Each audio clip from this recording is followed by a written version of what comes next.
All right, fantastic. All right. I'd like to call to order the Salem-Keizer Area Transportation Study. It is Tuesday, September 24th, 2024. And we will do roll call. We'll just start around the room. You know, Kim, you are hip deep in the computer, but we'll start with you. Our SKATS staff. Mike Jaffe, SKATS staff. No, go ahead. Lacey Brown, I'm presenting on this today. Welcome. Steve Dobrinich, SKATS staff. Kathy Clark. Oh, go ahead. I was gonna skip you, Ray. Yeah. Ray Jackson, SKATS staff. Kathy Clark, Mayor of Keizer, SKATS Chair. Lyle Morris, Polk County. Delasini, City of Almsville. Kevin Cameron, Marion County. Trevor, Trevor Phillips, Salem City Councilor. Steve, Horning, City of Turner. Sadie, Sadie Carney, Chariot Sport. Maria, Maria Hinojos Pressy, Salem-Keizer School Board Director. Anna. Anna Henson, ODOT. That's all the members. And then let's see, Brandon, Brandon Williams, ODOT Regional Planner. Tammy, Tammy Kunz, Greater Northeast Keizer Neighborhood Association and Keizer Community Diversity Engagement Committee. And Jacqueline Green is here from Greater Northeast Keizer Neighborhood Association as well. awesome. And Jenna,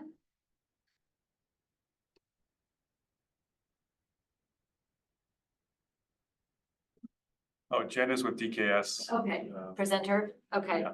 Ashley, Ashley Byers with FHWA in Salem. all right, welcome. Did I miss anybody? Julie, Hi, Julie Hanson, Salem Public Works. thank you, Ray. No problem. I also almost skipped. All right, well, welcome everybody. The first order of business is to approve the minutes from the August 27th, 2024 meeting. Were there any additions or corrections? Motion to approve as presented. So moved.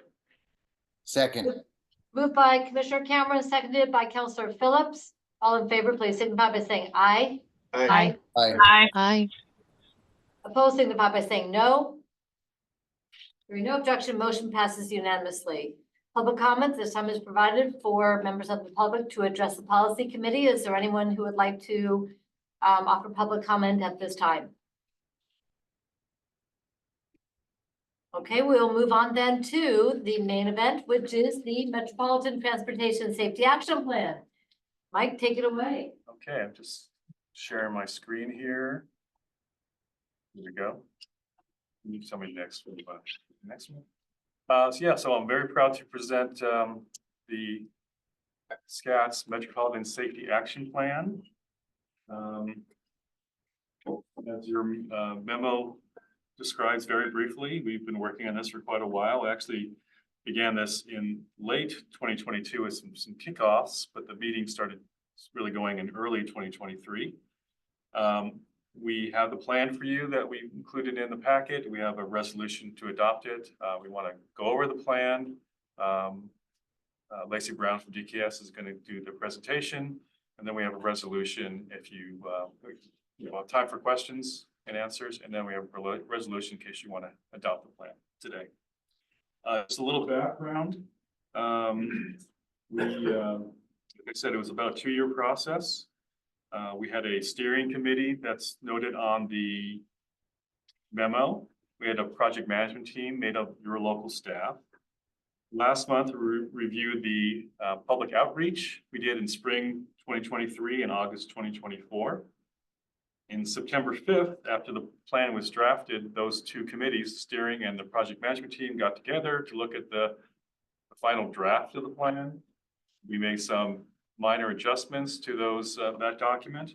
And then we spent the last week or 2 weeks just fine tuning little things in the plan before it was put in today's packet. So as I mentioned, we want to presented the plan and then have any questions you have about the plan, what we're doing with the plan going forward, we're happy to answer those questions. So I'm just going to turn it over to Lacey and she's going to present what's in the draft plan. Great, thank you. I should say final plan. Yes, final plan, many versions. So yes, I'm Lacey Brown with DKS Associates here in Salem, a few streets away from you all. So happy to be here to share all of the hard work that the whole team has put in over the last few years.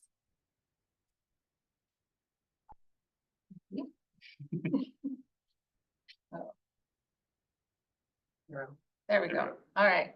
So I just want to start really briefly. I know we've heard a lot about this plan, but what is a transportation safety action plan? It really is focused on eliminating fatal and serious injury crashes on our roadways. It includes actionable strategies that we can apply to a high injury network within the Salem-Keizer area. It provides a framework for local agencies to develop their own projects on their local roadways. And it provides a framework for tracking progress into the future to see how successful this plan is. What it does not do, kind of in comparison to a TSP or other planning document, is it doesn't have a list of specific projects at specific locations. That is, kind of the local roadways jurisdiction for each city and county to identify those projects themselves. Next slide. So brief overview of kind of the process that we went through. Early on, we did a lot of analysis and engagement. I know you've already heard about that first round of engagement at your last meeting. We did a lot of analysis of different types of data, including crash data, inventory data, equity data as well, fed into this pretty significantly. From all of that analysis and engagement, we developed a high injury network, which I'll talk through here in a few minutes, as well as emphasis areas that kind of were the focus of the plan itself and some case studies that we developed. And then from there, once we had kind of an understanding of where the needs were and what the safety needs are in the Salem-Keizer region, we developed strategies and performance measures to help address those safety needs. We did that final round of public engagement, and then we developed that TSAP, which you had in your packets to review. So I have two slides here that talk through and show the goal that was developed in collaboration with the PMT and the steering committee. The SKATS partners are working together to create the safest transportation system possible and establish a culture of safety where every life counts and one death is too many.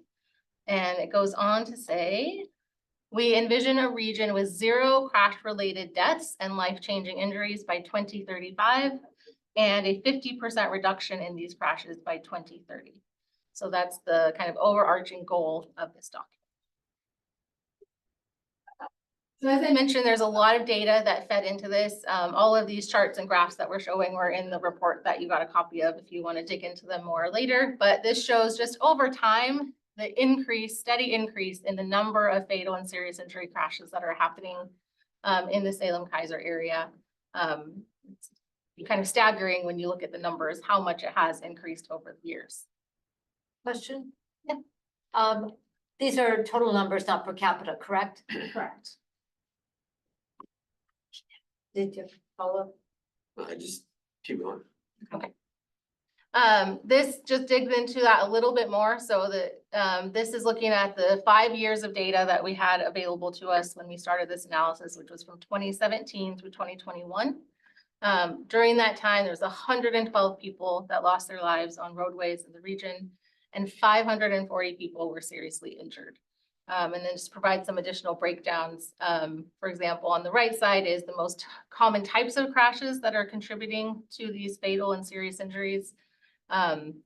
Vehicles turning at intersections and driveways, rear end collisions, single vehicles, so someone leaving the roadway and hitting a fixed object, pedestrian involved crashes, and angle or kind of T-bone type collisions at intersections.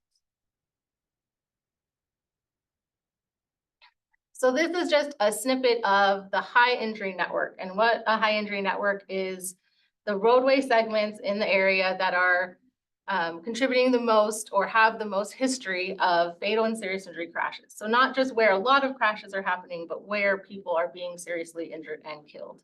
And so you can kind of make out some different roadways probably on this map. It includes sections of Lancaster, Commercial Street, River Road North, some different corridors downtown, as well as a few in West Salem, Mission Street, Wallace Road. So these are all outlined in the report as well, if you wanted to look at them in detail. And vulnerable bicycle and pedestrian injuries as well. Yes.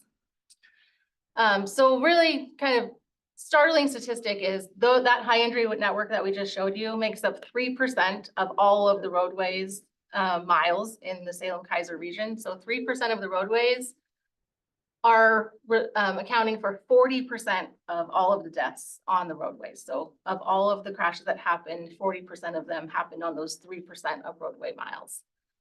Similarly, 52% of pedestrian related deaths and 50% of bicycle deaths in the roadway network. And then if we look over a longer period of time from 2007 to now, at all crashes, 21% of all crashes that happen in the region are on that high injury network. So it's just very much an emphasis for where we should prioritize safety improvements in the future. So where are those high area and how do they rate? Well, Not that sure. previous map showed the roadways, and the document has like a list of the streets in one of the illustrations. Yeah, so that previous figure, the map, the wider the line was kind of the higher ranking in terms of density of fatal and serious injury crashes. Anna has a question. I do, thank you. And thank you for the presentation. Could you go back one slide to that map? I have a question about what we're looking at, because I want to make sure that I'm like looking at this correctly. It looks like the River Road where you have a 7 is kind of a lighter, well, it's actually darker, but not as thick a line. Are these thicker lines maybe just indicating more injuries, or I guess, yeah. Yeah, That's probably so what's going on, right? yeah, so each segment received a severity score, which accounts for the number of crashes and the severity of those crashes happening. And so they're ranked in order from 1 through 20. And so the thicker, more obvious line types have a higher score. And then the more faded or thinner lines have a lower score. Okay, that's helpful. Thank you. Score in what way? Because you look out west and it's 17. Yeah. So what's the score? How does the score get based? So it's based on the number and severity of crashes per mile that is occurring in that segment, on that specific segment. So it's a lighter line because even though there's more crashes, they're less severe over a length of period. Yeah. Distance. Okay.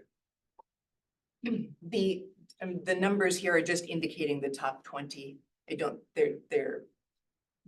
ranked, they're not the scores, but they're not the scores. The thickness of the line is indicating Oh, so there were severity. 17 accidents. It was No. that's how they rate. Yeah. Up 20. Up the top, yeah. Yeah. Got it. Here's number 1. I think it was Commercial Street. It's 2. Is that number 2? Is that the freeway? No, number 2 is Commercial Street South. Okay. Number 1's downtown. Is downtown Commercial Street. So I have a question that might be pertinent to this, where we're at right now. Like, I can't see number 1. I don't think we see all 20 numbers displayed in terms of rank. Is that because they overlap with other zones? Like they're kind of too big, jammed into too small of a place? Yes. Yes, there is overlap. And in the actual document, this is just a screenshot from the online web maps that are available. In the plan itself, there's a map that more clearly shows all of those corridors and their number.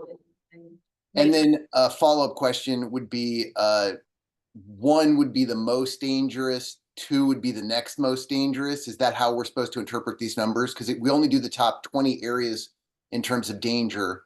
But is it 1 number most dangerous, 2 second most, 20 is the least of the 20th? I would say yes, as far as the way we calculated the scores for all those networks. We have a web page that goes into detail, and you can actually look at these. You can zoom in on these.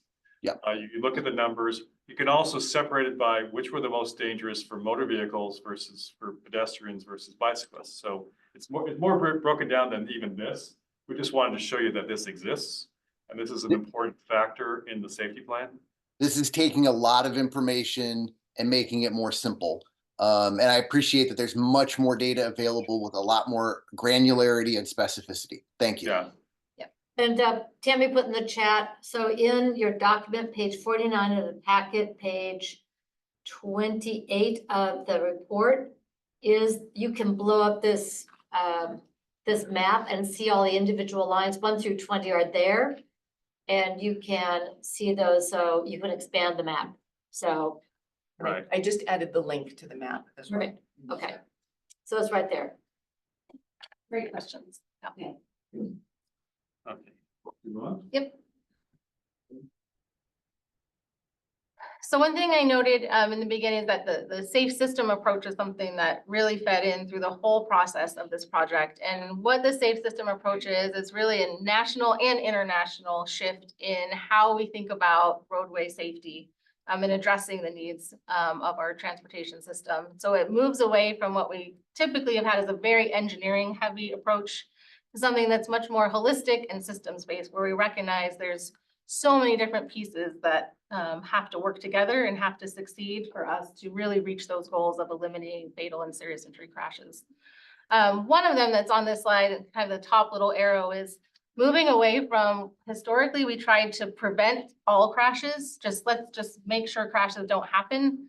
And now really recognizing that people are going to make mistakes and crashes will happen. But let's prevent somebody from being killed or seriously injured because of that mistake. So we're really focusing on reducing the severity of crashes, eliminating the ones that we can, of course, but focusing on those higher severity crashes that really impact people's lives in our community.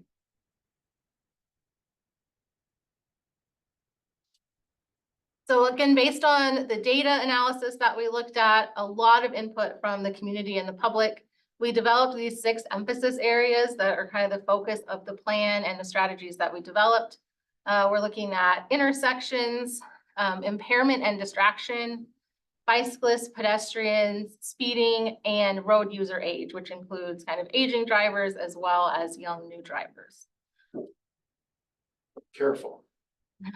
I know, I'm sorry, there's no good word. Yeah, it's 91, it'll be 92, October 7th, and he drives Uber.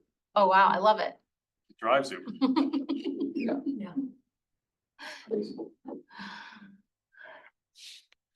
All right, so we also came up with, based on those emphasis areas and the safe system approach, high priority strategies. And at the start of this effort, we started compiling all the different strategies that we could consider. And as you might expect, there's a lot. So there's tons of things we could do to address safety. And as we worked with the PMT and the steering committee, we really decided that what we need is where can we start? If we can go do something next year, what can we go do right away that's going to make the biggest impact and have the biggest safety benefit in our community? And so we narrowed that very, very, very long list of strategies to 17 high priority strategies that not only have a proven effectiveness to reduce fatal and serious injury crashes, but that the local member agencies also feel are reasonable and can be implemented in the near term. So these safety strategies address all 6 emphasis areas, and they are noted in pages 46 to 56 of the plan. And kind of the last step of this plan is looking at measuring success and how do we determine if we're successful at improving safety in our region. So we have 2 types of measures. We have output measures and outcome measures. Output measures are really focused on the level of effort that we're putting out and the things that we're doing to improve safety. So the first 2 here are the number of safety projects that we can implement on the high injury network, which we just showed you, and also the number of safety projects that we can implement in disadvantaged areas. If you go to the next slide, we have this map that is also in the plan that shows kind of the whole region, and these darker gray areas are the census tracts that we've identified as more disadvantaged. They have a higher disadvantage index score. And so as you can see on this map, the overlay, kind of the alignment between the high injury network and those disadvantaged communities is pretty obvious. And so it's just another way for us to help prioritize where we're investing in the community, and recognizing that those disadvantaged areas are disproportionately impacted by traffic crashes and fatal and serious injury crashes in particular. Can you back up on that one just a sec? So the disadvantaged areas and the high injury network, what I'm not hearing is that there's a causality, but there's an intersection by very likely those high density areas may also be spaces where you have a lower cost housing, which would attract people to live in that area of a certain demographic. So I guess my question is about, is there an intersectionality of cause? Or is it something else? I'm trying to understand how this might help us. And I saw Maria's hand go up. Yeah, Maria, do you want to chime in for an answer? Yeah, well, I think similar to Chair Clark's question, and in terms of like digging into this analysis, and I mean, I don't know what all information we have for this specifically, but I think one could extrapolate that there has been a lack of investment in specifically in some of those key areas. Like we might see wider roads, so people are more prone to speeding. We might have like a higher, I'm literally just focusing off of those emphasis areas that were brought up. We might have like either an older population that needs to access services and has to use their vehicles, you know, or more people that don't have access to vehicles and need to be on bicycles or walking. And so that's where we see like some of that intersection, because like, you know, for one reason or another, either there's not sidewalks, there's not good lighting, the roads are too wide, etc. So I am interested in knowing like what kind of information we have in this intersection. If I could just chime in, so the plan talks about this on pages 39 to 41. Yep. And it's not a long discussion, but it shows a little more detail about where the crashes are and breaking those crashes down by different disadvantaged community index scores. So those grayed areas are based on a disadvantage index score. And you can see in the graphs that are in the plan how areas with a higher index score tend to have higher amounts of light crashes, pedestrian crashes. Almost all the crashes are higher for those higher and medium index scores. Now, the reasoning is complex, like you brought up, Mayor Clark and Director Espressi brought up. There's lots of factors. Is it a combination of the actual facilities, the way they're designed, the speeds of those facilities, the volumes on those facilities? So there's a lot more volume, a lot more turning around, but also who is using those facilities. So it's in areas where it's higher density, maybe more people walking in relation to where they live. So a mixture of land uses between retail and residential. So it's probably a combination of those reasons why there are more accidents in those areas. Well, go ahead, Commissioner. Yeah, thank you, Madam Chair. I mean, you hit it. I mean, this is the most dense population area that we have. Downtown, Lancaster, all that. So, and then those roads were built a long time ago. Think about it. And today's engineering is totally different. So there's, you know, those types of investments that haven't been made there. I know there's some being made like over in Lancaster now to change the sidewalks and, you know, widen the streets and do those types of things. But it would, because this wasn't done on per capita. You asked that question. Right. This is this, I mean, obviously, we're gonna expect where there's more vehicles, more pedestrians, you're gonna have a higher rate of incidents. Right, and so there have been, like you said, there have been some things that have been done, like on Lancaster, there's been medians put in. Yeah. At certain intersections, extended the median, so there's less turning conflicts for left turns.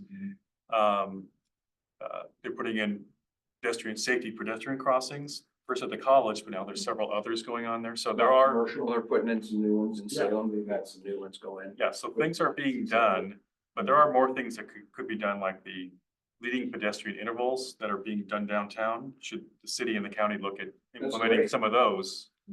I can't tell them to do it. I'd hope they would, think about it and putting those LPIs in Yeah. there. Because the pedestrians walk before your green light comes on, so you see the pedestrians go, that's a great safety measure. Right. So, I'll stop there, but Yeah. this is one of the things that, was we'll talk about this later. The Safe Streets for All has some guidelines of what a compliant plan would be in order to be compliant for grants. And so we look at its equity analysis. It's not a deep dive, but it is a discussion about what those implications are. Yeah. That's a, I'm gonna go to city. Commissioner, you good? No, thank you, yeah. Okay. Thank you, Chair Clark. I have a question. I feel I served on the steering committee. I should know the answer to this, but as I'm looking at the safety emphasis areas and our focus on intersections, and I'm looking at some of the roadways that are indicated as high injury, do intersections include driveway cuts? Like No. into commercial properties, or is it just the intersection proper? yeah, so when we talk about intersections as the emphasis area, it was just intersections of public roads. So whether that's a stop sign or a traffic signal or a roundabout or whatever that might be, it's as ODOT codes those crashes, intersection specific crashes. Okay. Yeah, because one thing that occurs to me as a commonality between some of the roads that are identified in our high injury networks are the number of like block face interruptions. Like if you, and one of the reasons that I would feel most uncomfortable walking on those streets is the number of, non-intersections, points of intersection between, my body and a vehicle. It's far more than the number of just intersections that we have. And that is that is something that we can do something about. But if it's not captured here, it would be more difficult to do something about. Yes, access management is a major component of safety for sure on those corridors. What? Yep. All right, so this is just our final kind of list of the performance measures that were selected. So we talked about the first two. The other output measures are the number of bicycle and pedestrian projects implemented within half a mile of schools. And then the last one is kind of a continuing tally of the miles of sidewalks in the region and seeing that number increase over time. Then we have outcome measures, which is more on the back end, like what is the result of these investments and these efforts? And so we'll also be measuring the number of fatalities and serious injuries that occur in the region, the number of fatal and serious injury crashes that involve those risky behaviors, so thinking of speeding, aggressive driving, impairment, distraction. And then the last one is the number of ODOT SPIS sites, which is a safety priority index site, which is really just ODOT flags sites across the whole state that have a higher number and severity of crashes. And so wanting to see that number go down over time is how many in our region are being flagged on that list. And these performance measures will be tracked and publicly available, reported on the SKATS website over time. So I've got a question, and I'm looking at the road user age data on page 43 of the report. And you were asking about what can be done quickly. And that one rose to the top for me because the state disinvested in driver education, disinvested in other means of education. And during COVID, a lot of our young people delayed getting driver training experience, and they have a significantly lower level of behind the wheel experience before they are turned loose. So looking at 30% of all crashes, 25 of the fatal and serious involve a driver under the age of 25. That one is an immediate opportunity to move the needle on reducing crashes, is get these drivers properly trained. My kids did all of those hours behind the wheel before they were turned loose with a motor vehicle. And I don't know what's happened with those requirements. I know that the experience level that they got was hugely important as they encountered situations when they were as drivers and they were able to avoid crashes. So if we want to move the needle really fast on some of this that doesn't require a permit to build, which I'm in favor of some permit stuff to build. Where's the conversation on this? It's not something we've specifically looked at because it's probably more of a change at the state level. And I'm not really conversant to talk about how things have changed over time, except the current book I'm reading is just highlighted the differences that how many hours a student used to have to be behind a wheel versus today. So that might be changes. And like I said, I don't know a lot about that topic, but it might be changes at the state level to require maybe going back and requiring more hours. Some countries we have graduated driving license, right? So when you're 16, you can't take young people in the car unless you have an adult license. So we have certain levels of what you can do at 16, 17, 18, I forget exactly where the breaks are. But other countries, they go up even higher, up to like 21 or 22. So there are things that could be done. It's more of a political will to do it. So, and I know somebody who is very involved in creating the programs and the requirements and so forth. And, my kids were like, it's like, no, you gotta get this experience. And now as parents, they're like, thank you very much. But I think that engaging in this conversation to push this, what would seem to be a quick change that could save lives very quickly as we're designing other things. Engineering is important. Engineering and design is very important on the appropriate use of spaces, updating like a Lancaster commissioner, you're right. There are areas that are old, there are areas that are newer, and that is an ongoing, expensive, but necessary corridor to be looking at. I've tried to walk along some of those and yeah, no, not happening. But man, this one just jumps right up. Like, what the frack? Yeah. I'm sure to Sadie's point. Oh, like I yes. know, on the Lancaster improvements that we just did in the county there, we took away some driveways and improved the access on the driveways that were there, less steep so people can get in quicker, et cetera. So Yeah. those are kinds of adjustments that you can make as you remodel, quote. Mhm. Commissioner, yeah, I didn't want to interrupt. I was just gonna say that in regards to driver's training, I can tell you that it's now a paid class and it's $200 or more, and there's waiting list for months to get on. Okay, So there's also a cost to low-income families that they can't afford to put their kids through training anymore. so when they're 18, they can just go and get a license. They don't even, they can bypass that. Yep.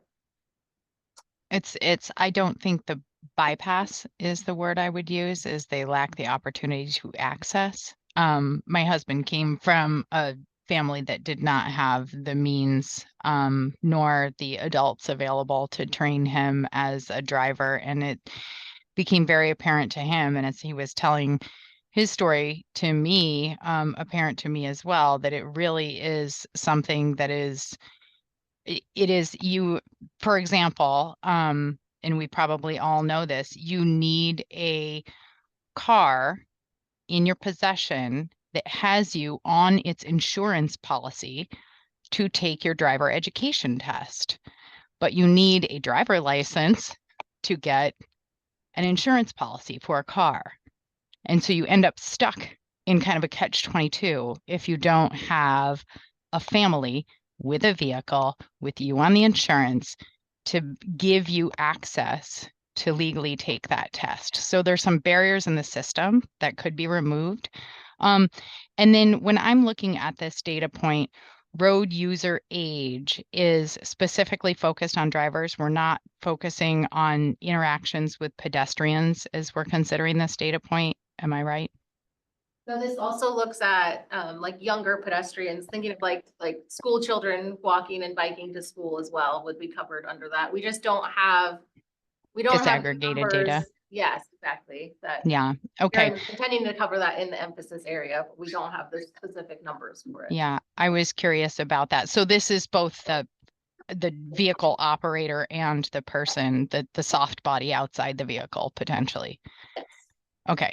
And then to Mayor Clark's point, with the driver education, I would love if the knowledge test that comes with that you pass to get your driver license were seen more as something like a continuing education credit that you take again and again to keep your license updated in other places and formats, because the laws change. Your memory fades. And I think that kind of reminder and study for that kind of test could be very beneficial to us all in terms of how we perceive use of the roadways and what is appropriate. But it kind of speaks to Mayor Clark's point about, that need for education. I don't think it's a need for education up front and then it stops. I think ongoing education could have a real benefit here. State level, they have a state, or ODOT, Oregon has a safety action plan, state level, which they'll be updating. We're in the process of updating, right? Almost. Yep. It will start probably in the beginning of 2025. So maybe that issue about licensure and continuing education might be addressed at the state level. Maybe it would be something we could submit comments on as a group. I'd be in favor of that. I just know as a parent, watching my kids go through, and Councilor Phillips, I do see you, so I'll make my comment brief and come to you. Their experience base, there's a knowledge base, but then there was that behind the wheel, putting it into action and responding to different situations. My husband used to teach emergency driving as part of his job as a leader in the fire service, a captain, battalion chief, and chief. And it was that behind the wheel that cemented in your brain, what you saw in the book, is that muscle memory. That is so important for our young people. So, and over time, but it's that initial, because what I'm seeing here is that our youngest drivers entering into being motor vehicle operators are a significant portion of loss and so forth. So anyway, that one just struck me. So I'll get on my soapbox now. I'll go to Councilor Phillips. Thank you, Mayor and Chair Clark, for bringing that up. I just wanted to kind of re-emphasize, this I hope will be a document that improves over time, that we use to make our region more safe. And I think, under implement on the slide that we're looking at right now, the third bullet point down is, we have to look at our partnerships and ability to provide comment and to make, legislative recommendations, through our local jurisdictions, as well as through like the League of Oregon Cities. I think now's the time in terms of this next long session. Legislature is planning to look at funding for transportation for the state of Oregon. So if we have recommendations, my educated guess would be that they've cut funding because of, the constraints that they're facing with the change in how the gas tax is working and providing operational funds. So I agree that the education is critical. I honestly can't imagine being a driver without having gone through driver's ed. That was foundational for me being what I would argue is an okay driver. I know my limitations. yeah, I mean, I wish that opportunity was more widely available. And there was some equity built into it to make it available to just about everybody. Because it is just a game changer, I think, in terms of like being actually prepared to drive safely when you get your license. I really appreciate that we're in a state that has graduated responsibilities and rules on, when you can drive and at what ages. I think there's lots of, data, relatively rigorous data that shows that's beneficial, but anything we could do to shore up that process. So I just wanted to reemphasize what Chair Clark was saying. I appreciated hearing the personal story from member Carney, and just, encouraging those of us who haven't had those experiences to think about those situations. But my hope is that, this is a beginning point and not just engineering, but that we could continue working on those partnerships and leveraging all the, the power that we have, limited though it may be. You're here.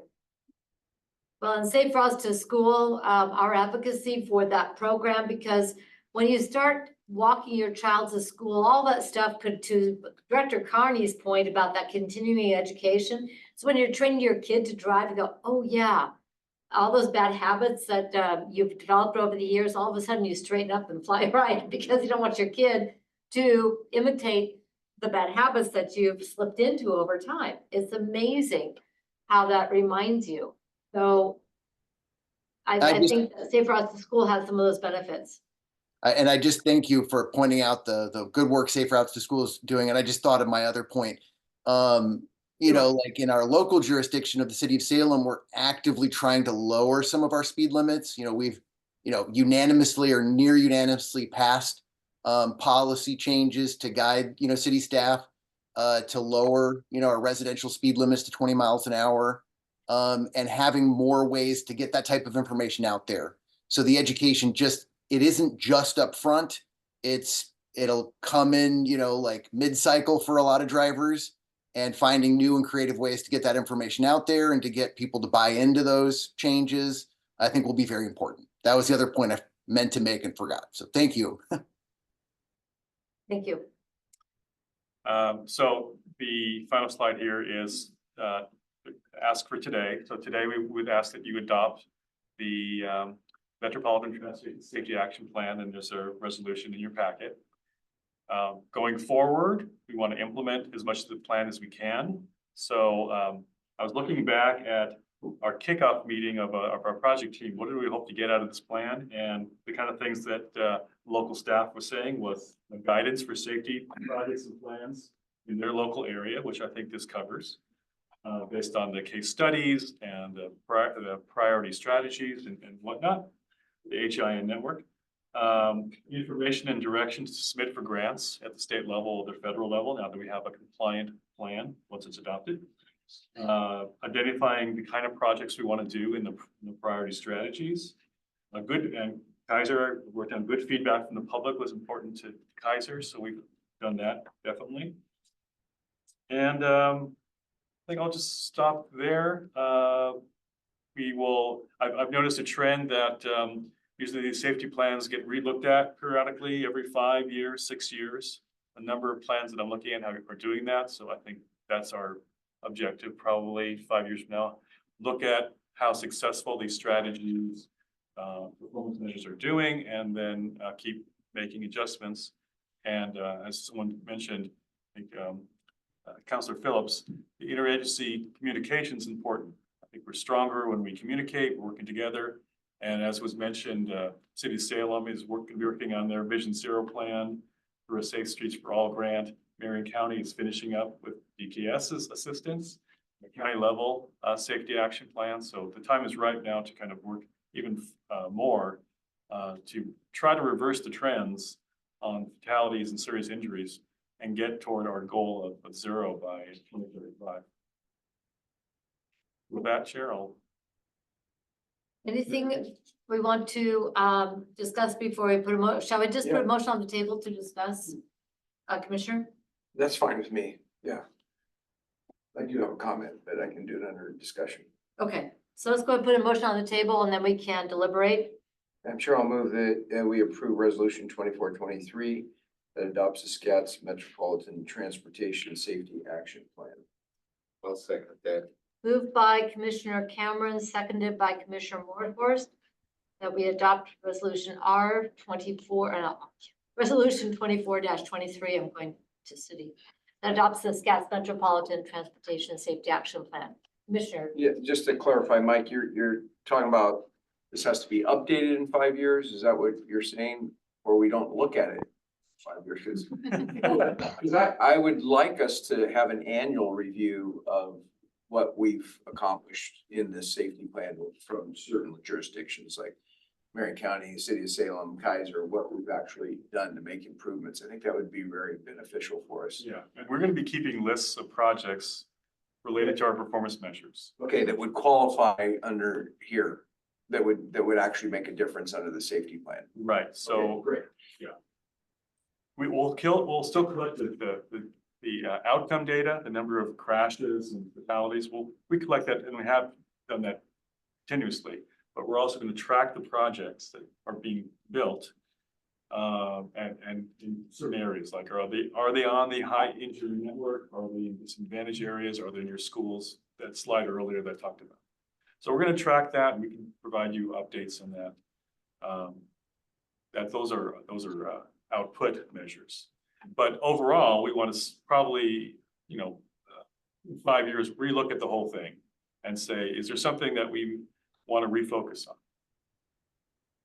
It's always easier to track the data ongoing than wait 5 years and look back. Yeah, we're not and going to put wait it 5 together. years. So That's what, ongoing basis. if I may follow up, that was my point, is there's probably things that have been done in the last year that really impact this plan that aren't necessarily, the crash data is not reflected because this is back before this year. So maybe even a look back for the last year of projects that could have impacted this safety action plan. I think that would be good to know.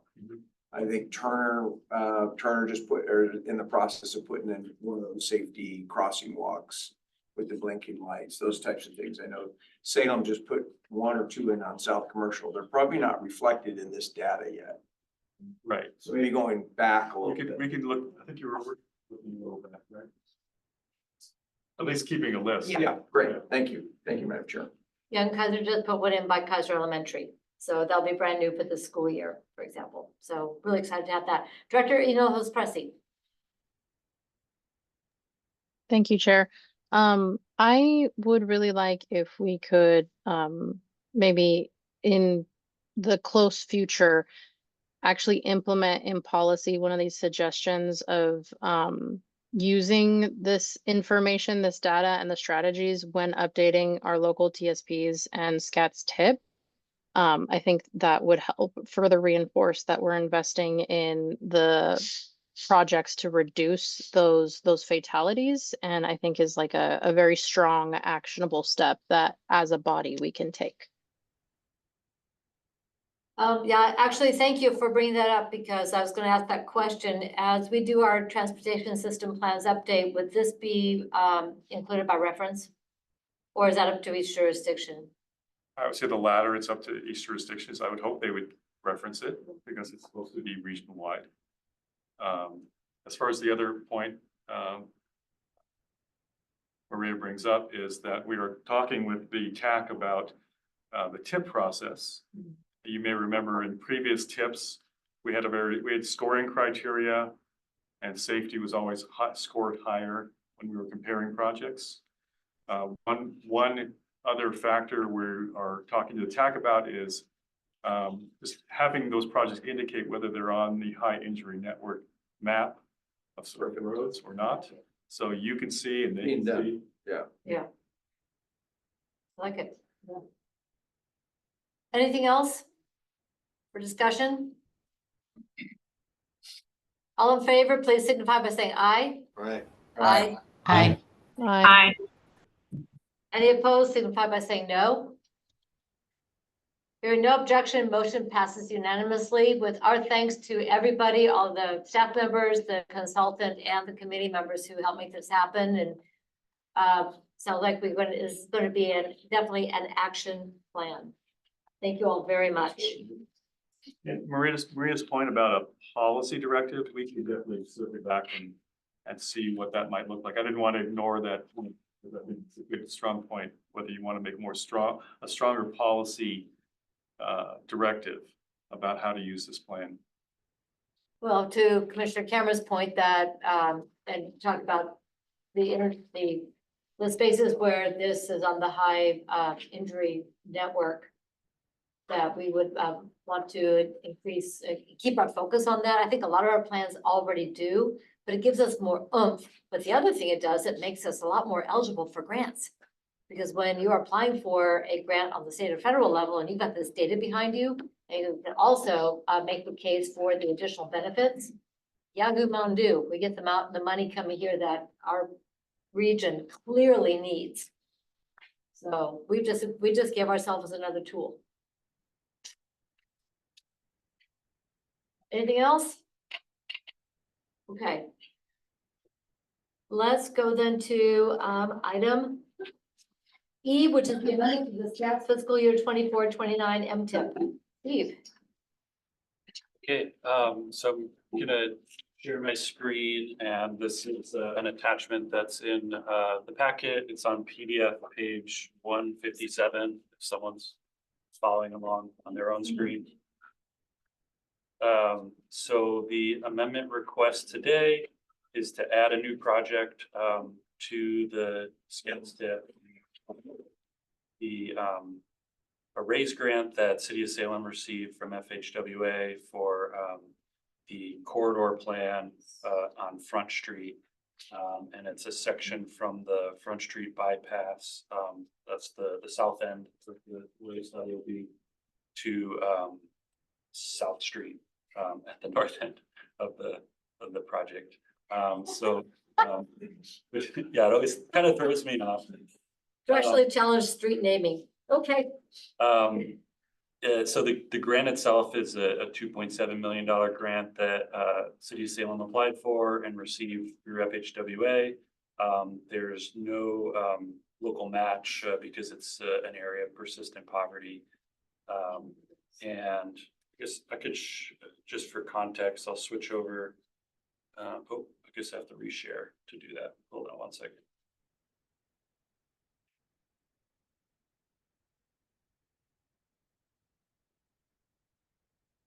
That's not working. There you go. Yay, picture. Oh, there it is. Thank Okay. you.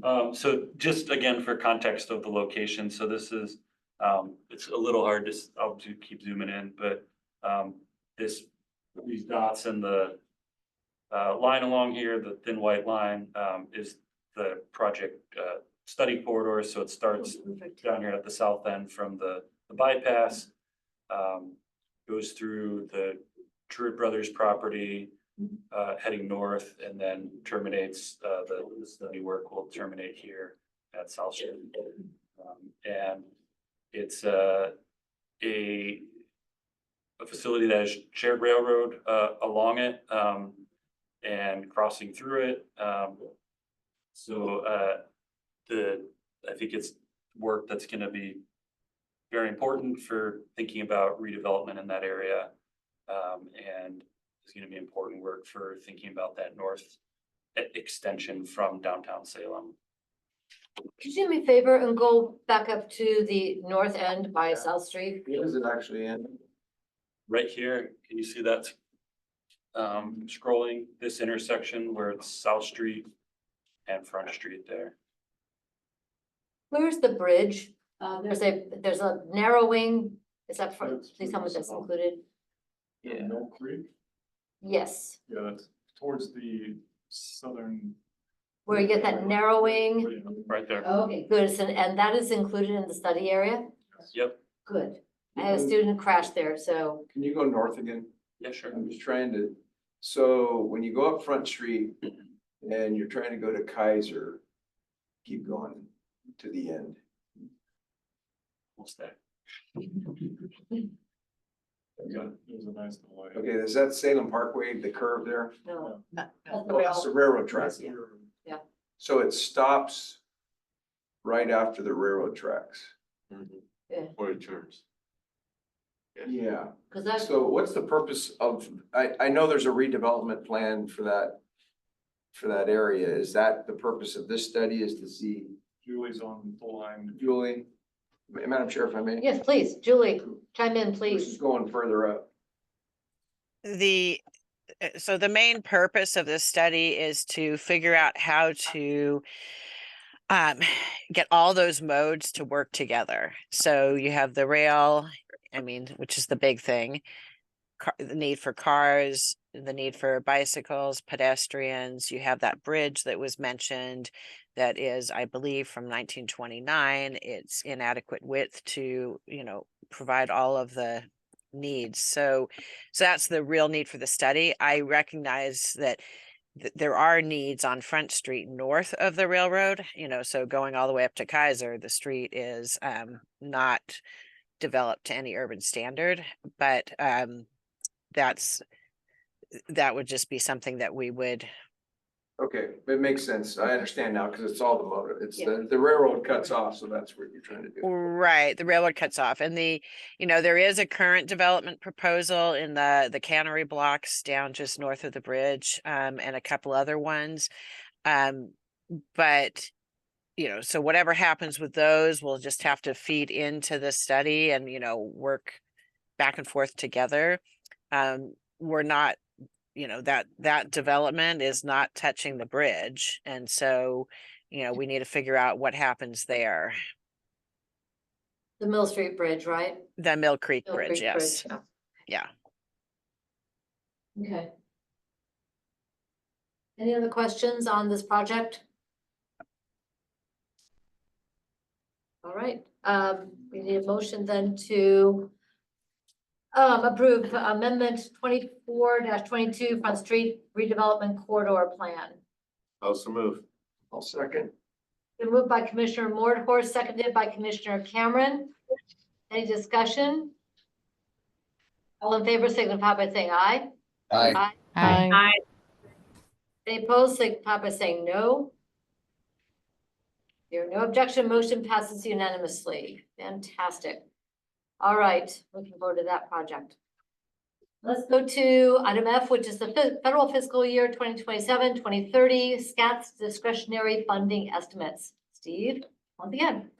Okay, so I'm going to share my screen presentation that goes along with the memo that's in the packet under agenda item F.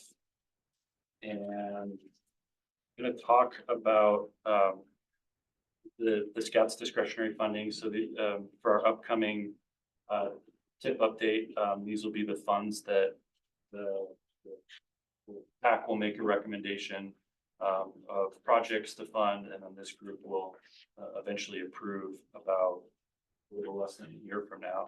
We'd be doing the review of that. So right now we're just at the point where we're forecasting the funding that we think is going to be available. There's some caveats that go along with that, but we have some ideas about how much funding we believe is going to be available, and then some conversation about how that's going to impact the process of adopting the TIP. Thanks, Julie. So gonna just do a little bit of background on the funding estimates, what's covered in the forecast. We're gonna talk a little bit about federal reauthorization and how that impacts our anticipated funding levels. I'll do that kind of quickly.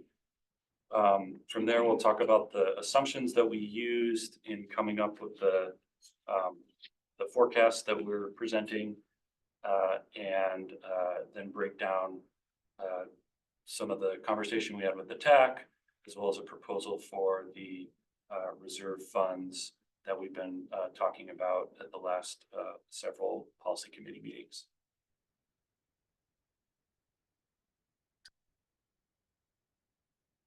Okay, so just for context again, the discretionary programs that SKATS has available, there's 4 of them, primarily 4 of them.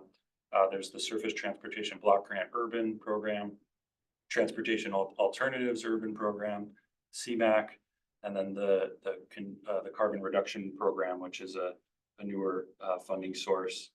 All of these sources also flow to ODOT, so sometimes we'll see these the state funding for through these programs.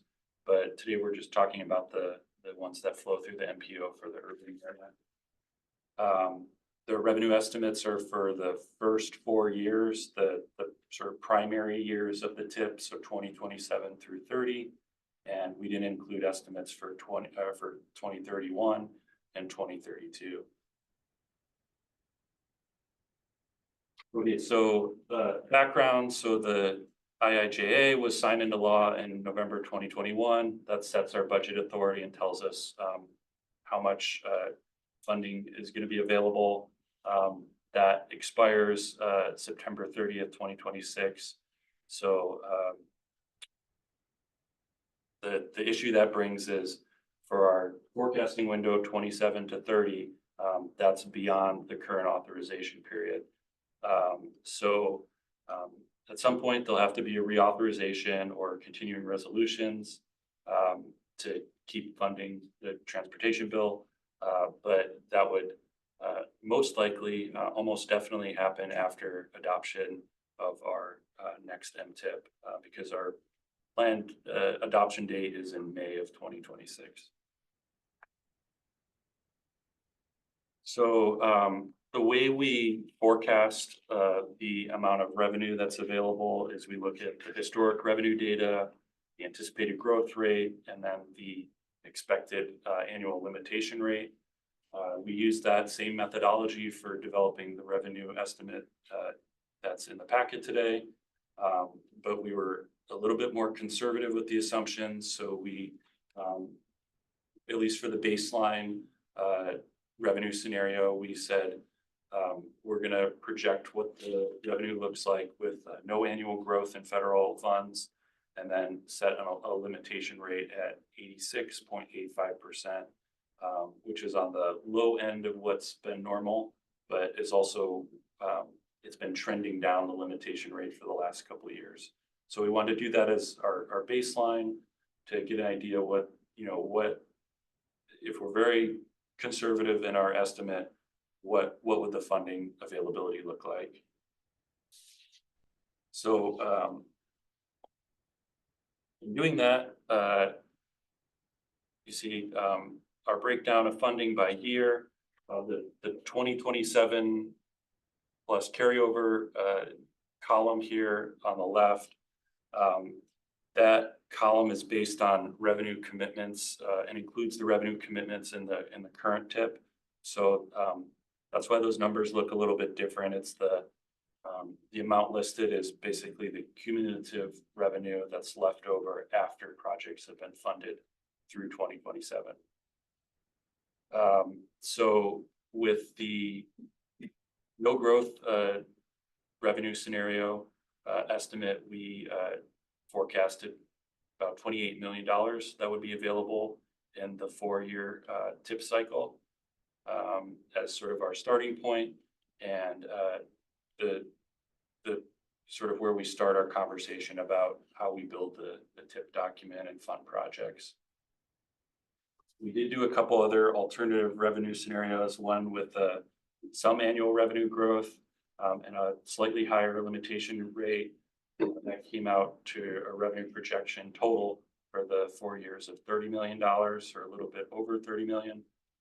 And then for the last scenario that we ran was a little bit higher, so a total of $31 million by bumping that limitation rate up still a little bit higher.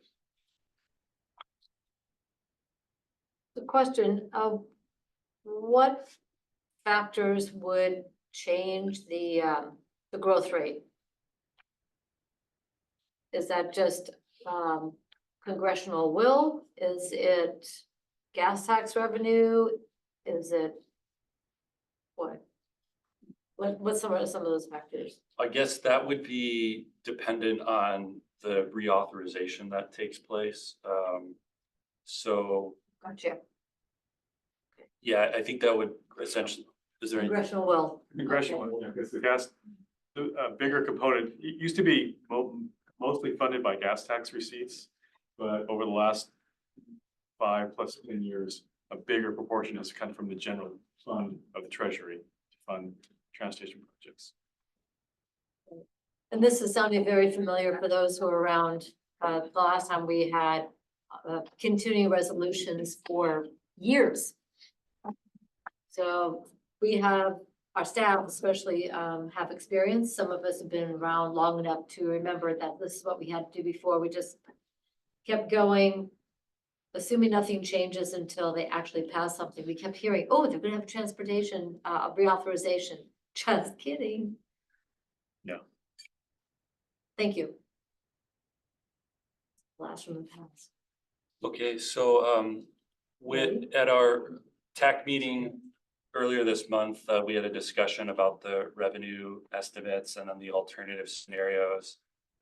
We discussed some around the uncertainty around some of the assumptions that are associated with it, both the growth rate, the limitation rate, and what can be expected in the future. We also talked about a desire to avoid either overcommitting or undercommitting funds to projects in the upcoming TIP. The TAC itself was supportive of the conservative revenue forecast, so that first no growth scenario of $28 million that we talked about, and then was also supportive of revisiting unfunded project applications if we end up having more actual revenue than we think we do. So the way that would work would be we would program with that program projects with that $28 million in mind. But if it ends up over time coming in more, we would return to the applications that came in during this cycle to look at the scoring and think about which projects we would add funds to first. And that may change over the life of the TIP if priorities change from applicants, but at least that would be our starting point for where we would go to if there's additional funds. So sort of related to all this, we've been talking about the idea of putting aside some reserve funds for the case where there's project funding shortfalls as the projects get closer and closer to construction. Staff's proposal was to set aside a total of $4 to $5 million in reserve for the cycle, and then using that as the total, determine how much makes sense in each of the years in the TIP itself. The other idea was that we prioritize STBGU dollars in the reserve buckets because those are the most flexible funds that we have and could be most easily used to fill project gaps. Any questions on that?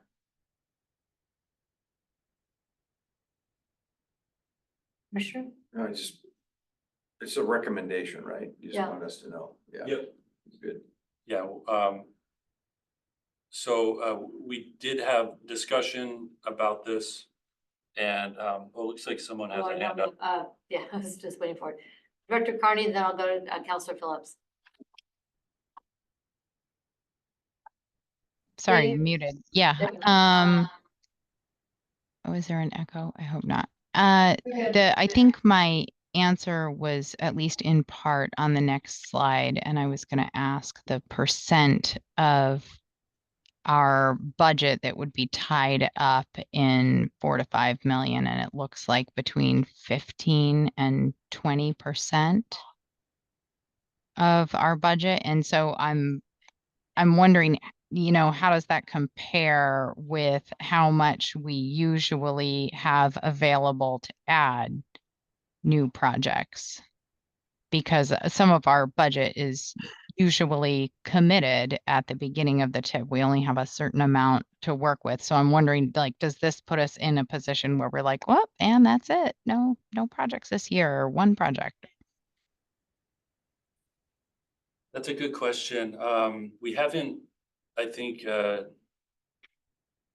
distinctly set aside funds in the past, but there may have been leftovers that were unprogrammed. So I don't know if we'd gone or how that had worked in the past. Maybe Mike can help me with that one. Well, first of all, the TIPs have a little bit of overlap. So our current TIP goes to 24 to 27, right?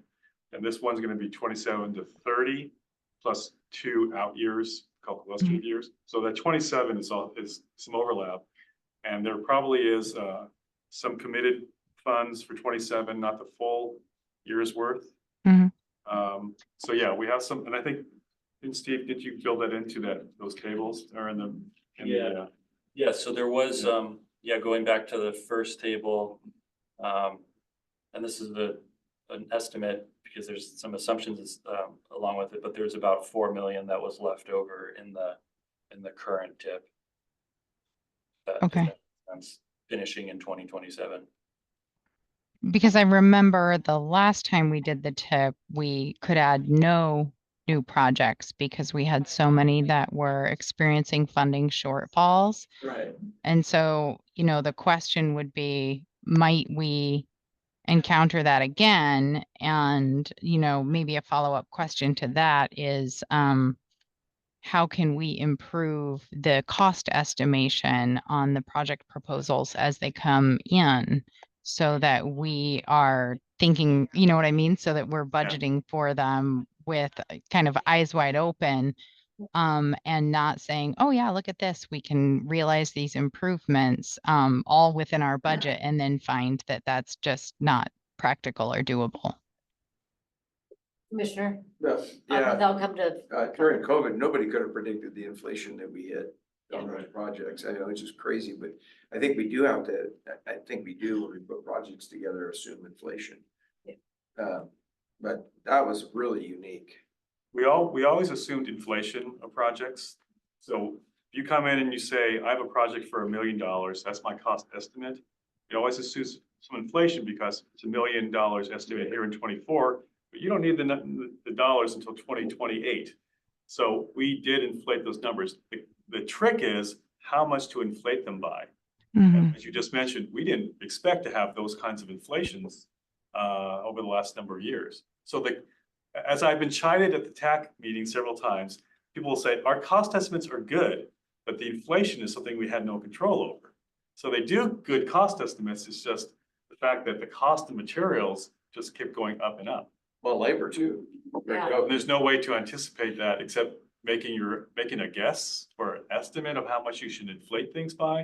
And does this reserve, Madam Chair, this hello? reserve helps us with that, right? Helps us to, okay, this project went up so we can complete it if we have this money. Right, it buffers us from overcommitting to projects, so it helps with that. Didn't we have this discussion? That's what this, Yep. didn't we talk about doing this as a policy We a did. year ago? Yeah. Or so? Okay. earlier this year. Yeah. Yeah. The reserve bucket we talked last month, right? Yeah. This is for the new MTIP, so we want to revisit, Yeah. and then I'm gonna go Counselor Phillips, and then I'll add a comment. Yeah, I mean, I think that, thank you, Chair Clark. And I appreciate where the conversation went because I think you've touched on my recollection for doing this had more to do with the increase in costs due to like inflation, labor and other things. So I appreciate the discussion getting us to here. But what I guess I'm hearing that I may not have appreciated the last time I thought we discussed this as a body is that there are other considerations to take into account, like including the fact that there's no expectation or likelihood moving forward of an increased number of dollars coming from the federal government or especially the state government. And so like I may not have tracked that as closely, but I'm hearing it a lot more clearly this time. And then so it's more of a comment than a question, but I think I'm hearing that, and if staff disagrees with what I'm saying or can clarify something, I'd appreciate it. I guess my question in this is, are there any current projects that will have to be pushed out or will change because of having these more, the staff recommendation is to be a bit more conservative, is to have $4 to $5 million of reserve available? Is that going to affect the timeline or any current projects that are like kind of greenlit?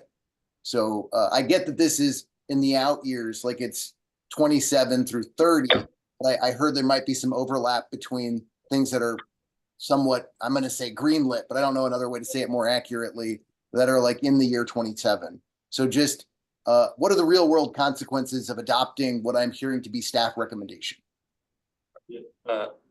Well, I think the progression, I'll say this first and then answer the question more directly. The progression is And what we didn't cover in the previous meetings was the specifics of how much revenue we'd have available and then the amount that we'd set aside. And then as far as the current project list, the last couple of years made a lot of progress in, if not completing projects, but funding them through completion. And so there's a few more on the list that we expect to request additional funding, but that's been built into the forecast. So things like Verda, potentially Center Street, requesting some additional funds.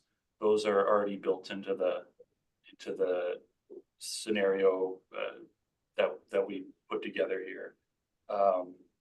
The only projects that weren't built into this or subtracted from our total revenue would have been those that are in the illustrative years, so 28, 29. And I think the only project there is the Delaney Road project. Yeah, the bridge, the Delaney Road Bridge, which right now is out in 28, 29. So that would be part of that new tip that we consider. Yeah. I'm not sure. I mean, we can always add this money into those projects as we get there. It's not like we're putting it in a cave and we can't touch it for those projects. Right. So we're just saying we want to reserve this so we can complete the projects that we want to make sure get done before we move on to the next ones, or as we move on to the next ones. And I guess Go ahead. my follow-up question is today informational, or is there some hope that we will adopt something today? It's informational today, with the big question mark being federal reauthorization looming in the future. That's something we have zero control over. And some of us have been around this barn before. And what we learned to do was just hang on and write it out. And then when we get the reauthorization, then you have to figure out what they did. So that's the non-technical explanation of how this plays out. Okay, thank you. Yeah, I think we shouldn't have any problem completing the projects that are queuing up.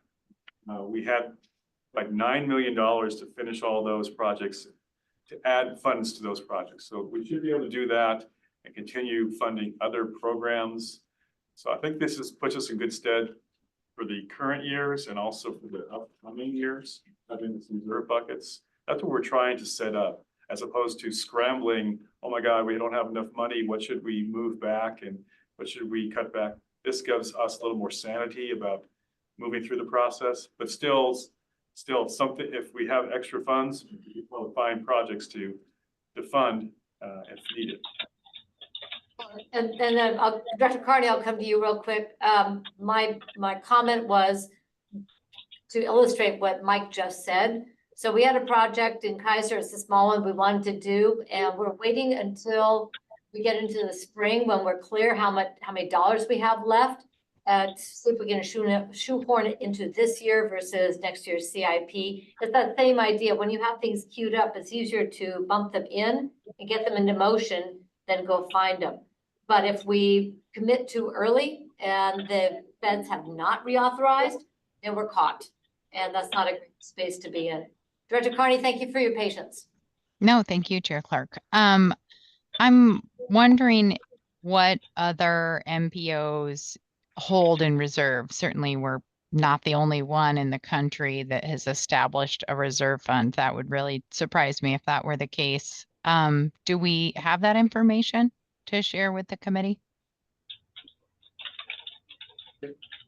You know, good question. Some MPOs take different approaches. We've seen examples where funding is at least at the front of the TIP cycle is kept in reserve and then added to projects as the TIP progresses over time. But more common, I think, is you try to find a balance between your, what you can commit to reasonably and revenue that's coming in, so that you're balancing the projects in the queue for or the pipeline for funding. So they're kind of prepping through the stages of engineering and design work before they get to Anna, would you mind muting your microphone? I'm just getting your keyboard and it was making Steve difficult to hear. So, Are short, you, I'm muted. I was muted, Sadie. Oh, I thought it was your little screen that was lighting up Let me green try. for me. Sorry. That's good. I don't hear it now. So sorry, Steve, go on. I think the short answer is that it's a balance, and there, you know, probably the most common approach is you want to preserve flexibility to fund projects. Well, I think I understand why we would establish a reserve. I think the question that we're looking at on this slide is the different levels of reserve. And so I'm wondering if there is any kind of precedent or other models to look at in terms of how much are other MPOs putting into a reserve to future fund projects that might experience a shortfall. Got you. So another way to answer it is to look at our historical data for SKATS. So for the 2018 to 2023 period, so that's a 6-year period, we added around $19 million to projects to fill shortfalls.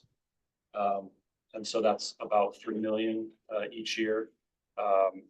So again, assuming we don't think that cost escalations are going to continue on that level, but the reserve that the options we're putting forward here is a bit lower than what we've seen in the most recent history or most recent past. For me, I would like to see what other MPOs who have established a reserve have elected to reserve in terms of a percentage of their budget, rather than looking at some very kind of topsy-turvy years within our own MPO and saying we should create a pool of funds large enough to hold another disruption of this size, to sort of look at a larger data pool if we could. Well, we could try. We could look at individual MPOs or maybe put out some questions to a group, see what they do. Not kind of related to that is I know at ODOT, when they are developing their statewide TIP, they are fairly conservative about their forecasts for revenue from the federal government, or their own state government. So when they're developing the TIP, they come up with their own revenue forecasts. And they use no growth forecasts. And then when they actually got more money from the federal government, they quickly program those funds. And I know some of my colleagues at other MPOs would say to them, this is a pattern of you assuming no growth, and then when the money comes in, programming it. Do you want to do a different way? And they said, no, we don't want to assume more than a no growth, because that way we start working on projects, and then we don't want to kill a project because of bad revenue. So every agency probably does it a little differently. I bring up the ODOT one just because they're our state, of course, and they like to use a conservative approach. I think Metro is also conservative on their revenue growth. As far as reserve buckets, we'll have to see other ones. I think the example you used, Steve, reminded me of LCOG, where they have this money. Essentially, they put a lot in reserve, but then they take from that reserve bucket to fund the TIP as they go, as opposed to trying to determine the projects at the beginning of the TIP. So there are different ways to do this.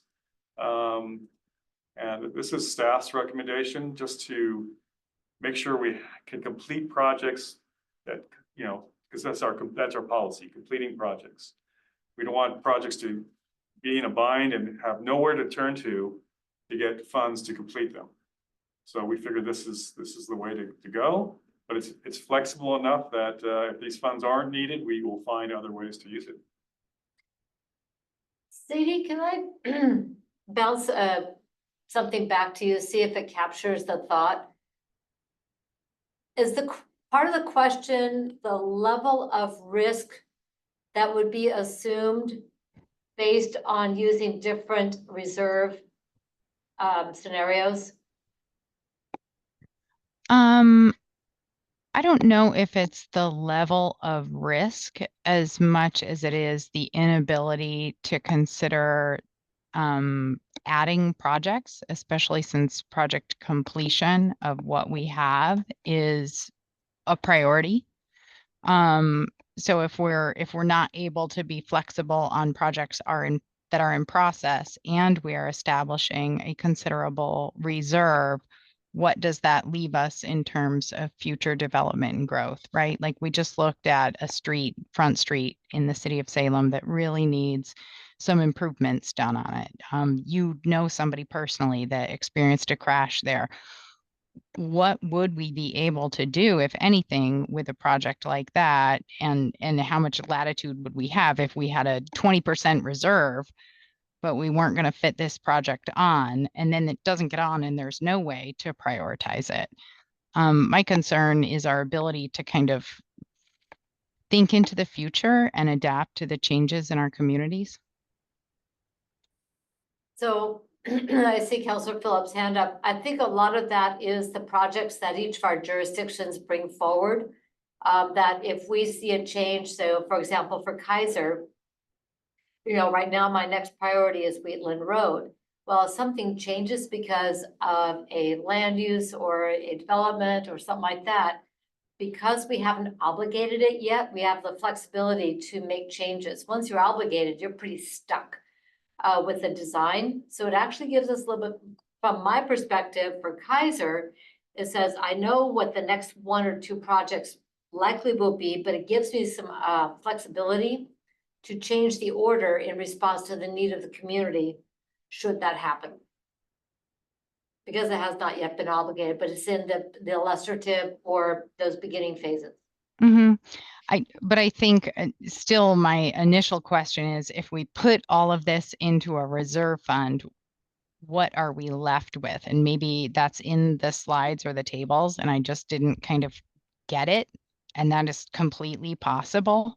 But I'm not sure I know that answer, nor could I communicate that answer to the rest of the board or anyone who asked. Okay, so, and this discussion did come up at the TAC.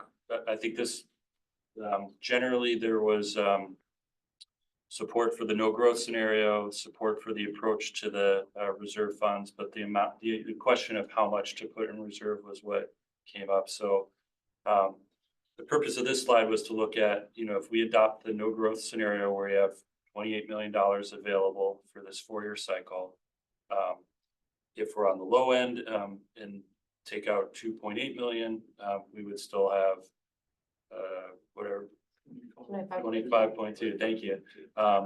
If we went 4 million, there would be 24 million remaining to go towards projects.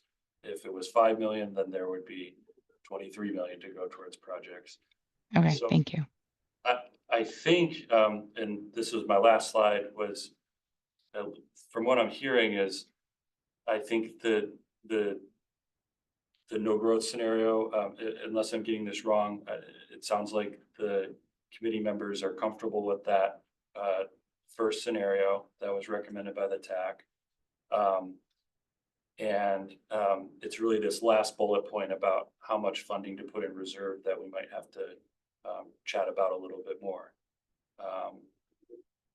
So did that, I don't know where to go from here, I guess. Well, I think that as our forecasts become more refined, we'll get a better idea of what the reserve level will need to be. So this is, again, illustrative at this point for conversation. Councilor Phillips, you've been very patient. I'll go to Commissioner Mordhorst. Yeah, thank you. I appreciate staff's discussion on this. I think that I'm deeply concerned about the fact that we have to expect no growth from, the federal government and especially from our state government, given the constraints that they have. But it would be weird for us not to recognize that that's the world we live in. So I'm definitely like, yeah, I support the recommendation to accept the no growth as the default. That sucks, but that's where we're at.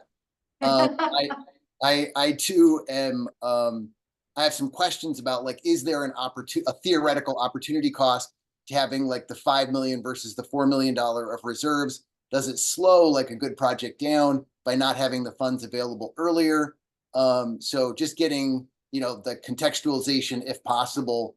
But I hear from staff that like MPOs do things differently. So it's hard to create an apples to apples comparison. I don't know what kind of a request that is in terms of staff time.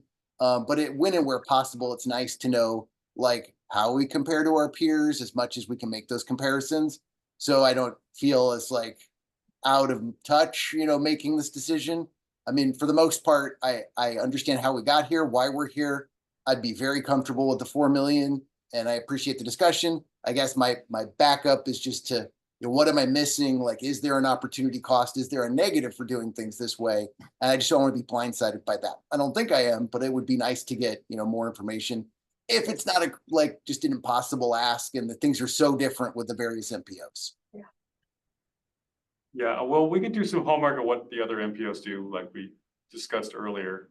The way I see it is, right now, we're not asking you to pick one, 3 million, 4 million, 5 million, but that's kind of the range staff is thinking about. And right now, we only are talking about the revenue side.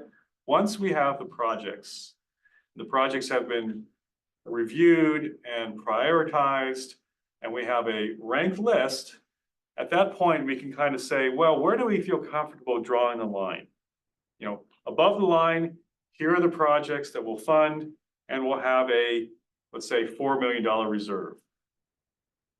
Some may say, well, wait a minute. What if we add that next project that was below the line? Let's say it's a $500,000 project or a $1 million project.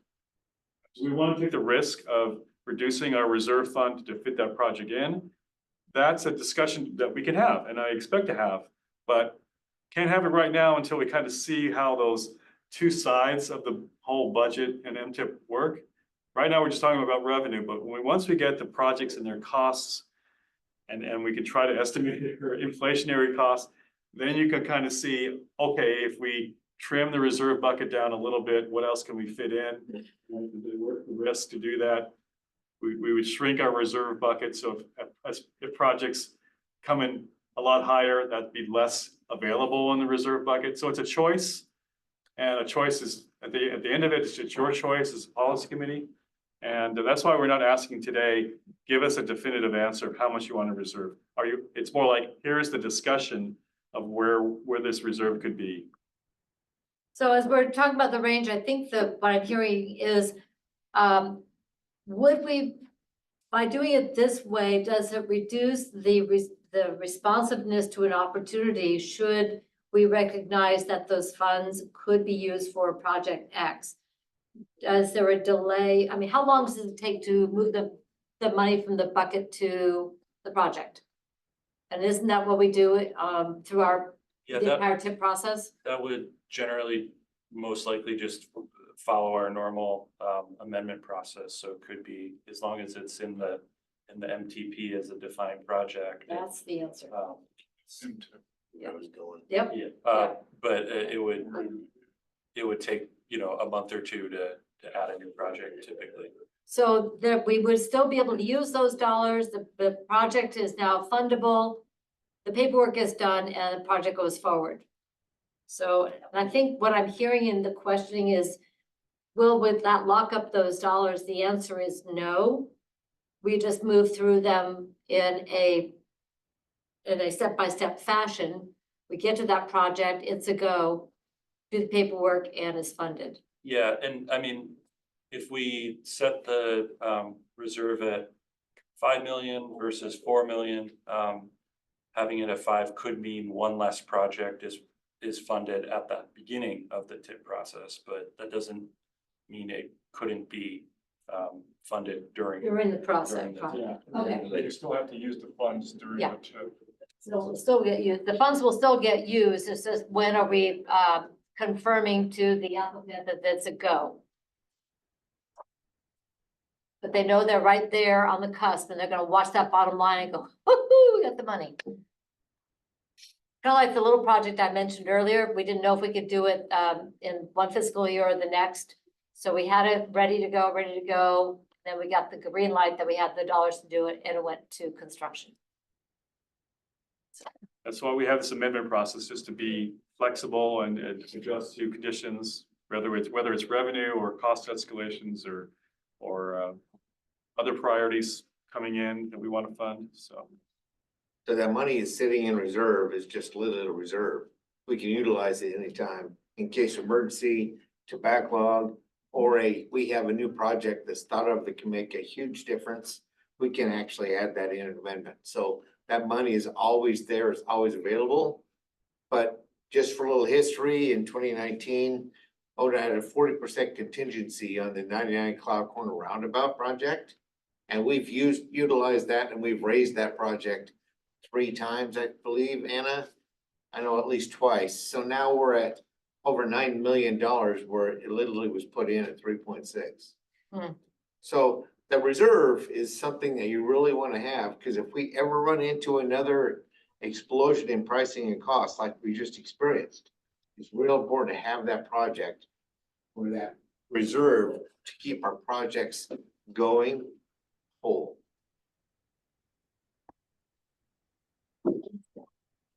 I think you bring up a really interesting point and something that I maybe hadn't considered.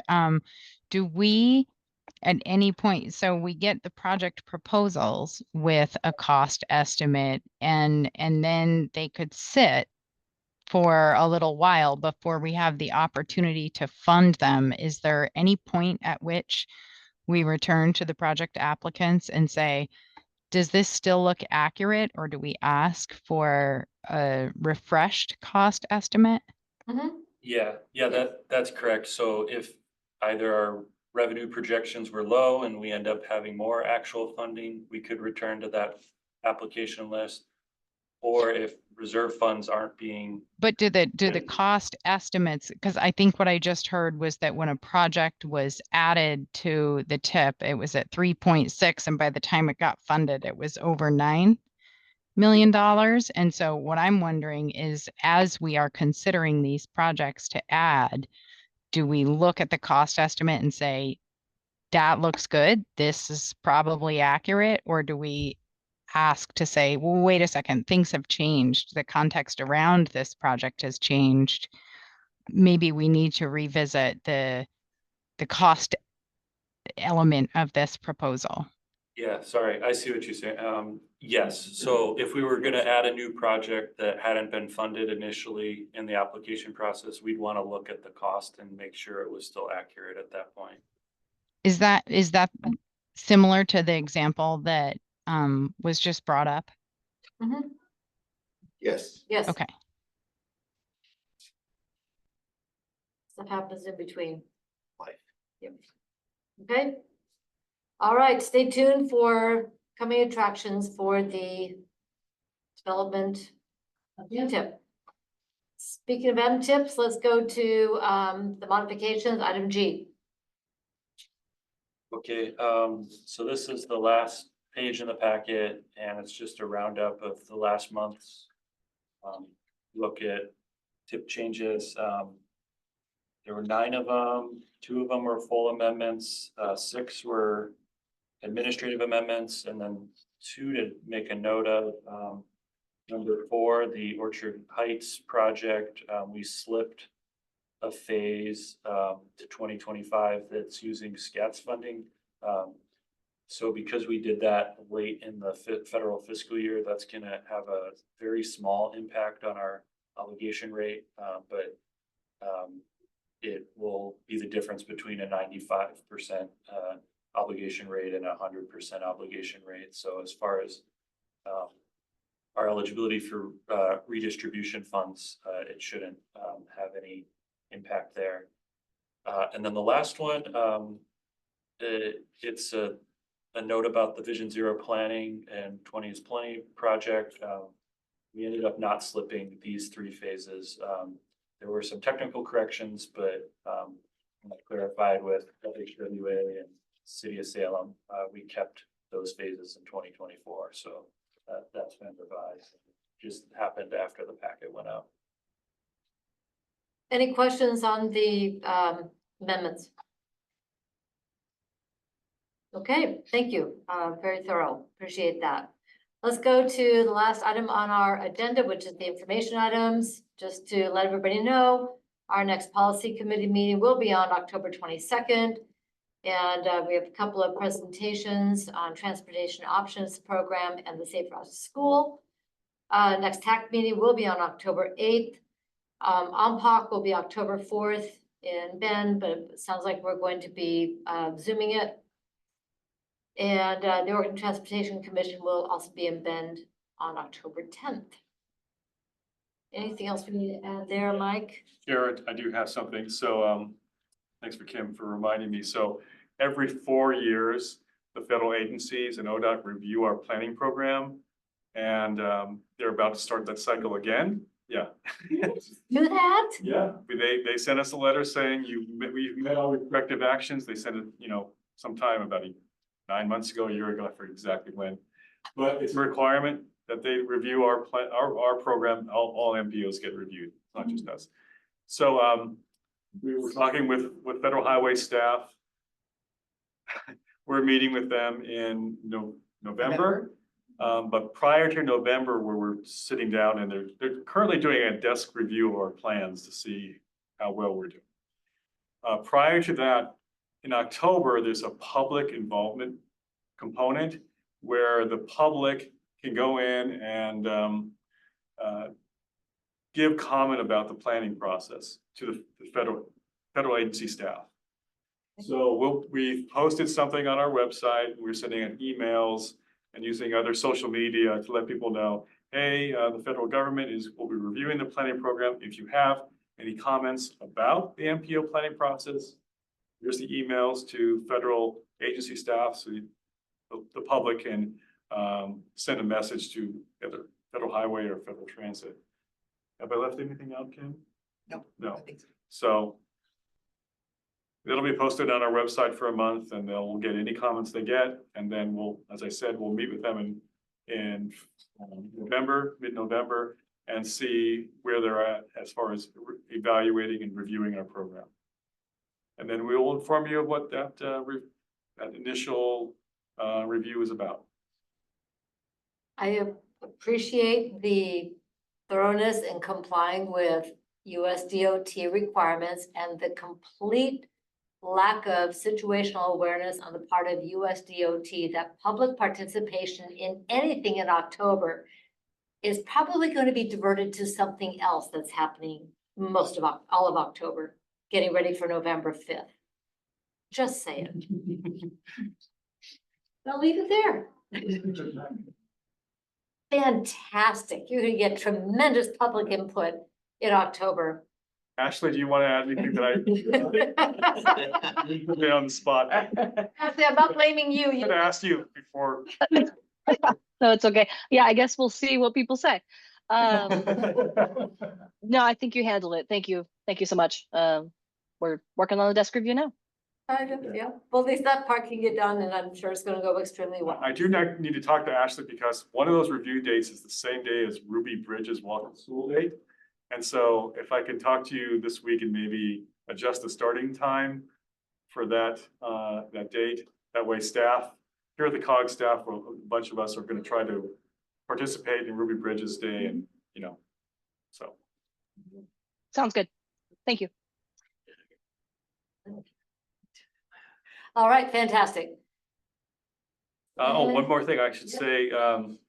Some people know this, not everyone knows this. So the Joint Committee on Transportation at the Oregon Legislature, they've been doing a summer-long tour around the state. They had one in Albany at the beginning of the summer. On tomorrow, Wednesday, they are having a joint committee meeting at the state capitol. And as part of that meeting, there's a half hour set aside to talk about, well, they call it Salem area issues, but it's really for the 3 counties, Marion, Polk, and Yamhill County, because they did not have a meeting during the summer. So there is a panel of 5 or 6 people they selected to talk to the legislatures on that committee about issues here in the Mid-Willamette Valley. Yep.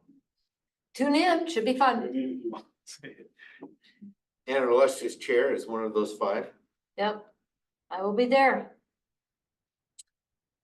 That was that, I'm glad we got at least a little bit of a chance. We were not completely ignored, but Yeah, I think Chariots, Maria was invited to the panel. Someone from the Salem Chamber of Commerce. I don't have it in front of me, so I'm trying to go by memory. Commissioner Will County Commissioner. Burton. Yeah, I forget who else. There were, well, and then, well, Scott Datsun Yeah. was invited They by got Executive Scott's Director. name wrong on there, but yeah, Scott, not Jimmy Jones. Yeah, they corrected that. Yeah. They corrected that. Yeah, no, Jimmy was like, that's not my thing. It's not, this is not my jam. Yeah. Yeah. Well, and I don't know if you're available this afternoon. Maybe we can have a quick phone call. Great. I can do it right after this meeting, but I am booked. Okay, I'll call you. I have a 2 o'clock and then I have a 3 o'clock and then I'm out of the office at 3:30. So things are a bit crazy.